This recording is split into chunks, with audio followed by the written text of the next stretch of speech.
दोस्तों, आज के वीडियो में हम लोग आयत का क्षेत्रफल निकालना और उसका परिमाप निकालना सीखेंगे। यहाँ पे हमारा क्वेश्चन दिया हुआ ये एक आयत है, इसका ही हम लोग क्षेत्रफल और परिमाप निकालना सीखेंगे। अगर आप लोग आयत के बारे में कुछ भी नहीं जानते हैं तो आप सही वीडियो पे आए हैं। इसमें आपको आयत के बारे में बेसिक से लेकर पूरा सूत्र सभी क्वेश्चन को यहाँ पे सॉल्व करवाया जाएगा, जिससे आपको आयत पूरा अच्छे तरह से समझ में आ जाएगा। ठीक है, तो आइए हम लोग वीडियो शुरू करते हैं। आयत का क्षेत्रफल निकालने से पहले हम लोग ये सीख लेते हैं कि आयत किसे कहते हैं। ठीक है, तो पहले हम लोग आयत देख लेते हैं और आयत के पहले हम लोग देख लेते हैं क्या कि चतुर्भुज किसे कहते हैं। ठीक है, जैसे यहाँ पे हमारा चतुर्भुज का परिभाषा दिया हुआ है कि चतुर्भुज चार भुजाओं से घिरी हुई आकृति को चतुर्भुज कहते हैं। ठीक है, जैसे ये हमारा चार भुजाओं से घिरी हुई आकृति है, एक भुजा हुआ, दूसरी भुजा, तीसरी भुजा और ये चौथी भुजा। उसी तरह ये हमारा है, इसमें भी चार भुजा है और उसी तरह तीसरा फिगर है, इसमें भी हमारा चार भुजा है। ठीक है, तो चार भुजाओं से जितनी भी आकृति होगी घिरी हुई, वो घिरी हुई होनी चाहिए, तो वो क्या होगा, हमारा चतुर्भुज हो जाएगा। ठीक है, अब हम लोग समझ लेते हैं कि आयत क्या होता है। ठीक है, देखिए यहाँ पे आयत हमारा दिया हुआ है।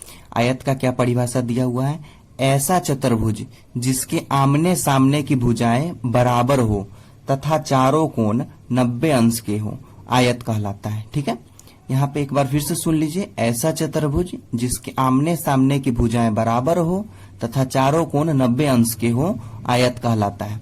यहाँ पे हमारा एक एग्जाम्पल दिया हुआ है, ये एक चतुर्भुज है क्योंकि चार भुजा है इसमें और चारों भुजा एक बंद आकृति है। ठीक है, इसमें ये भी 5 सेंटीमीटर है ये भुजा और इसके नीचे वाली ये भी भुजा 5 सेंटीमीटर, मतलब आमने सामने की भुजा है ये। ठीक है, वही तो होता है ना आमने सामने की भुजा, और दोनों 5-5 ही सेंटीमीटर, मतलब आमने सामने की भुजा इसमें बराबर है।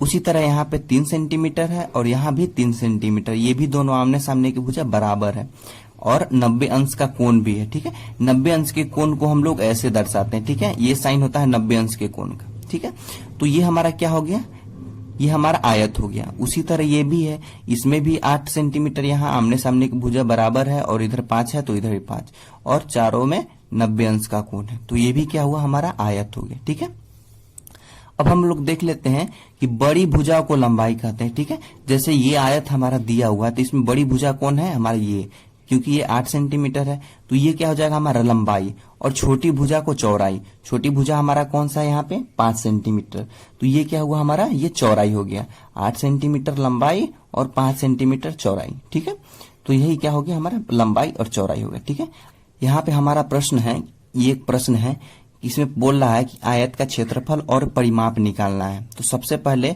हमें आयत का क्षेत्रफल निकालने के लिए हमें क्या चीज की जरूरत होगी, हमें उसका सूत्र का जरूरत होगा कि आयत का क्षेत्रफल का क्या सूत्र होता है। ठीक है, तो आइए हम लोग उस सूत्र को जानते हैं। आयत का क्षेत्रफल बराबर लंबाई गुना